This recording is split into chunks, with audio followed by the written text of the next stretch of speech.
A newborn baby! This means excitement, love, happiness, a lot of photos.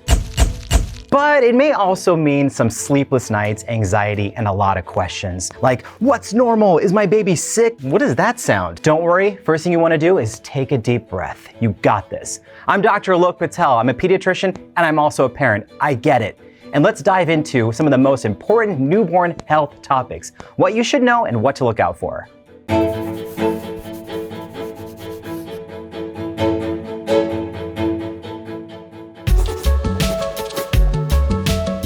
First up, poop. Baby poop is marvelous. Does that sound weird? It shouldn't, because what you see in your child's diaper is an indication of hydration, nutrition, and that all the plumbing is working.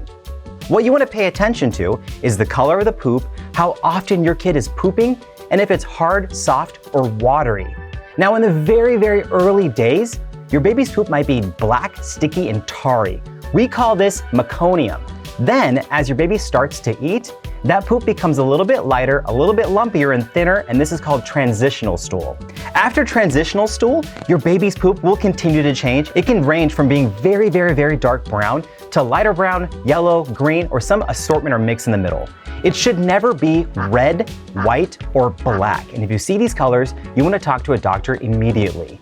Babies can poop multiple times in a day, or maybe once every 2 or 3 days. Some babies, especially those that are breastfed, may actually poop every few days, but the poops should still be soft and easy to pass. If the poops are really hard, or if your baby is struggling to poop, it may be a sign of constipation. If your baby is pooping a lot, and if the poop seems watery, your baby may have diarrhea, which can be very dangerous in newborns. You definitely want to talk to your doctor before it gets worse. Now we have to talk about hydration, or the lack of dehydration, which we want to avoid. And here's the problem. If babies don't take in enough liquid, or if they lose too much liquid, such as from diarrhea or vomiting, they can become dehydrated. And dehydration can happen really fast. And this can be very dangerous for young babies because they're tiny. Some early signs of dehydration to look out for are a baby who has a very dry mouth, or making less tears when they cry, or appearing extremely sleepy, making less wet diapers, or having a little sunken spot on their head. If you're worried that your baby is not taking in enough liquid or appears dehydrated, talk to a doctor immediately. Fevers happen all the time in kids and adults. It's a normal part of our body's defenses.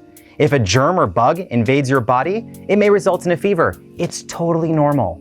But in newborn babies, any type of fever may indicate a very dangerous infection, especially in the first month of life. That's why it's also important for anyone who is sick to stay away from your newborn baby. No hugging, no kissing. When newborn babies have fevers, they may appear fussy. Maybe they sleep too little, or they sleep too much, or they may not be eating properly. Something might just seem off, and your parental instinct will kick in and say, something's not right. And the most accurate way to check a temperature is with a rectal thermometer. And anything above 100.4 Fahrenheit or 38 degrees Celsius is a fever, and you should see a doctor immediately. If you don't have a thermometer, any clinic will happily check your baby's temperature. The most important thing to do is not delay. Next up, we're going to talk about newborn baby breathing, which is one of my favorites because it's kind of adorable, and it's actually a little musical because you'll hear all kinds of little whistles and squeaks as your baby's tiny nose takes in air. And newborn babies also breathe faster than adults. And sometimes they breathe really quickly, and then they breathe really slowly, and then they repeat, and it doesn't make any sense, but this cycle is totally normal. In some cases, newborn babies can develop an illness or another breathing problem. And you'll want to know some of the warning signs, such as really fast breathing that doesn't slow down, if your baby stops breathing, if your baby is struggling to breathe, such as moving their nose when they breathe, or their shoulders, or their chest, or if your baby is turning blue.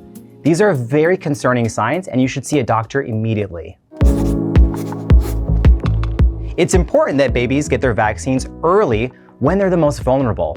And if given early, those developing immune systems can learn and prepare to defend your child against a lot of different diseases out there.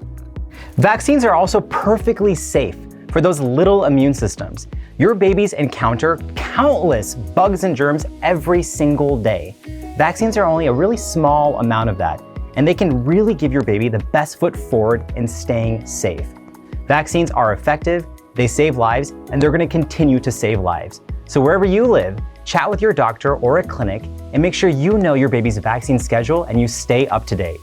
Parents, does this seem like a lot? It's because it is. Make sure you trust your instinct and you ask a lot of questions. Now, we've been successfully raising newborns since the dawn of time in every single corner of the world. It truly takes a village. So make sure you ask for help, take care of yourself, and enjoy this time.